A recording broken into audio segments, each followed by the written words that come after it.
Le Seigneur soit avec vous. Et avec votre esprit. Évangile de Jésus-Christ selon saint Luc. Gloire à toi, Seigneur. En ces jours-là, Marie se mit en route et se rendit avec empressement vers la région montagneuse, dans une ville de Judée. Elle entra dans la maison de Zacharie et salua Élisabeth. Or, quand Élisabeth entendit la salutation de Marie, l'enfant tressaillit en elle.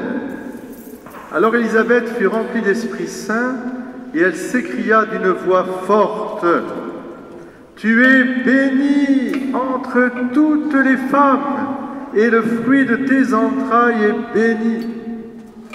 D'où m'est-il donné que la mère de mon Seigneur vienne jusqu'à moi? Car lorsque tes paroles de salutation sont parvenues à mes oreilles, l'enfant a tressailli d'allégresse en moi. Heureuse celle qui a cru à l'accomplissement des paroles qui lui furent dites de la part du Seigneur. » Alors Marie chanta: « Le Seigneur fit pour moi des merveilles, saint est son nom. Mon âme exalte le Seigneur, exulte mon esprit en Dieu mon Sauveur. Il s'est penché sur son humble servante. Désormais tous les âges me diront bienheureuse. Le puissant fit pour moi des merveilles, saint est son nom. Sa miséricorde s'étend d'âge en âge sur ceux qui le craignent. Déployant la force de son bras, il disperse les superbes, il renverse les puissants de leur trône, il élève les humbles, il comble de bien les affamés, renvoie les riches les mains vides, il relève Israël son serviteur, il se souvient de sa promesse, de la promesse faite à nos pères, en faveur d'Abraham et sa descendance à jamais. Marie resta avec Élisabeth environ 3 mois, puis elle s'en retourna chez elle. Le Seigneur fit pour moi des merveilles, saint est son nom.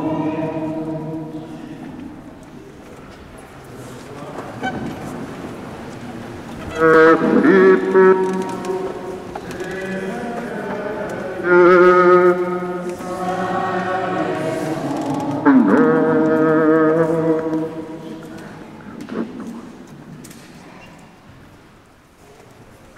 D'abord, souhaiter une très belle fête à toutes celles qui portent ce beau prénom de Marie.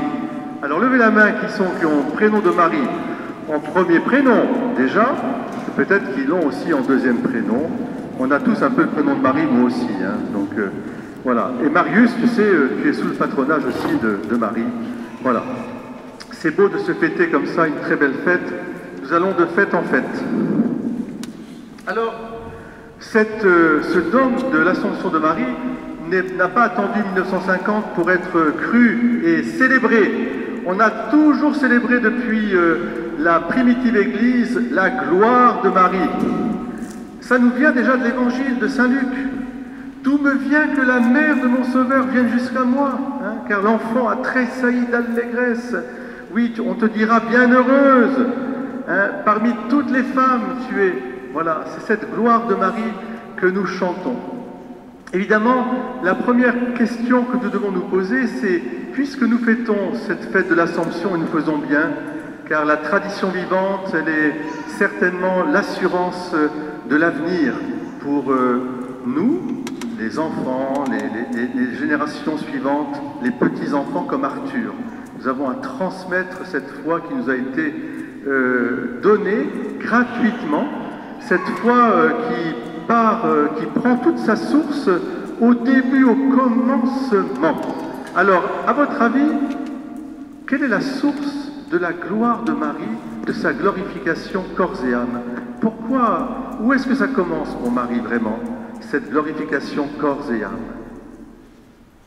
Au commencement de la vie de Marie, de sa vie, je dirais, de femme. Mais c'est quand? Quand elle a entendu un certain archange Gabriel, s'il vous plaît, qui lui a annoncé qu'elle serait la mère du Sauveur. Et qu'est-ce qu'a répondu Marie? Elle a dit, bah oui, dites-le-moi, elle a dit oui. Est-ce que vous êtes capable aussi de dire oui à la parole de Dieu? Oui, à la parole vivante, qui est une parole vivante. Et c'est ça que je vais insister là-dessus après. L'origine de la gloire de Marie, c'est son fiat, comme on dit, c'est cette foi, sa foi vivante. Foi vivante en quoi? Alors là, c'est là que c'est le nœud même de cette fête de l'Assomption. Nous sommes les héritiers, les enfants d'adoption de Dieu des vivants. Est-ce qu'on peut se le mettre vraiment au fond de notre cœur? Je ne suis pas le Dieu des morts, mais le Dieu des vivants. Vous êtes d'accord? Alors, si vraiment nous sommes aussi disciples de ce Dieu des vivants, eh bien, il a envoyé son Fils pour vaincre la mort et le péché et nous assurer justement cet héritage glorieux, corps et âme. Alors, c'est le cœur, voyez, de notre foi qui apparaît. Je crois que Jésus, mort et ressuscité, a vaincu la mort et le péché, et donc permet à notre corps et notre âme, comment, je ne le sais pas, mais je sais qu'à Dieu rien n'est impossible, et je peux le voir. Il suffira d'un signe, comme chantait Goldman. Eh bien, ce signe, je l'ai vu, moi, c'est la Vierge Marie. Elle est montée aux cieux, et quand elle apparaît à Lourdes, à Fatima, d'autres endroits, elle apparaît dans sa splendeur de femme, couronnée d'étoiles, drapée de soleil, la lune sous les pieds. Donc, retenez bien ça, c'est la foi dans ce Dieu des vivants. Nous portons en nous une espérance de résurrection. Mais aujourd'hui, comment est-ce que je peux vivre ce mystère de l'Assomption? Je voudrais que vous reteniez simplement deux choses qui vont servir aussi pour le baptême d'Arthur, qui va recevoir la vie éternelle et la résurrection. Alors, comment je peux vivre l'Assomption aujourd'hui?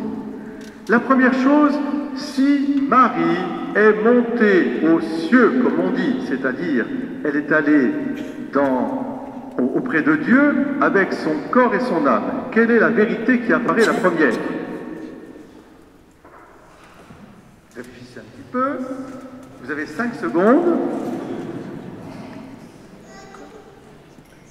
5, 4, 3, 2, 1, voilà. Alors, écoutez bien. La première vérité qui apparaît, que je peux vivre vraiment avec ça, c'est qu'aujourd'hui, en 2025, c'est si Marie est montée aux cieux avec son corps et son âme, c'est donc que l'homme, l'humanité, est accueilli dans la maison de Dieu. Nous avons place dans la maison de Dieu. Est-ce que c'est pas beau? Vous vous rendez compte? Dieu n'est pas loin et ne nous éloigne pas de nous, au contraire. Il nous accueille dans sa maison. Nous les humains et la création tout entière. J'ai ma place dans la maison de Dieu. Je sais où je vais. Il y a beaucoup de demeures, dit Jésus, dans la maison de mon Père. Chacune et chacun d'entre nous, nous aurons notre place, nous aurons notre demeure. Vous vous rendez compte? L'arbre de vie. Est-ce que c'est pas beau, ça? Première vérité, pour vivre.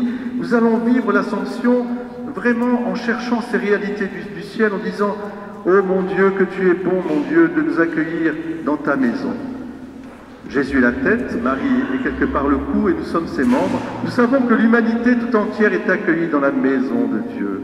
C'est incroyable. Et vraiment, il faut méditer cela. Nous sommes faits pour le ciel, vraiment. C'est notre patrie. Notre cité se trouve dans les cieux. Ne l'oublions jamais.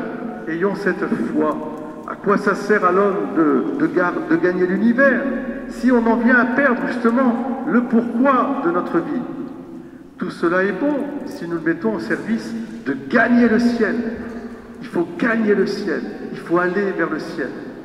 Bientôt, moi-même, je vais partir quelques jours me reposer, je vais prendre un avion, un petit avion pour aller du côté de l'île de Beauté, pour célébrer la messe, là-bas. Et bien, pendant 5 jours, je ne vais pas perdre de vue, quand je monterai dans l'avion, le ciel. Je dis, bah, ma patrie, elle est là-haut. Hein. Alors, Seigneur, garde-moi. Voilà, et ramène-moi aussi. Si c'est la volonté de Dieu. Et puis sur l'île de Beauté, vous savez que c'est la patronne de la Corse, donc c'est aussi la patronne principale de la Corse. Première vérité donc, l'homme est accueilli dans la maison de Dieu. Notre humanité, non pas simplement un esprit diffus dans je ne sais pas quoi, non pas une espèce d'évanescence, notre corps et notre âme, avec tout ce que ça comprend de vitalité, d'individualité, de personnalité, c'est magnifique. La deuxième vérité, je m'arrêterai là-dessus, c'est que si Marie est montée aux cieux avec son corps et son âme, c'est parce que elle a été capable d'accueillir Dieu en elle. Nous sommes capables d'accueillir Dieu en nous.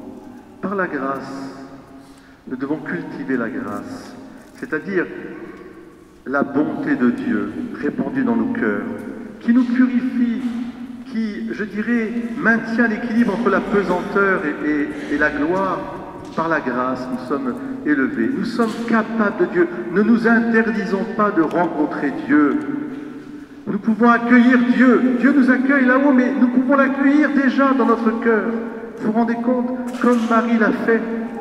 Elle a dit oui. Elle a écouté la parole de Dieu, elle a accueilli, elle a tellement bien accueilli qu'elle a donné naissance à ce Fils divin, Jésus-Christ. Et nous aussi, il nous est demandé d'accueillir Dieu et d'accueillir donc tellement Dieu en nous que nous soyons membres du corps du Christ.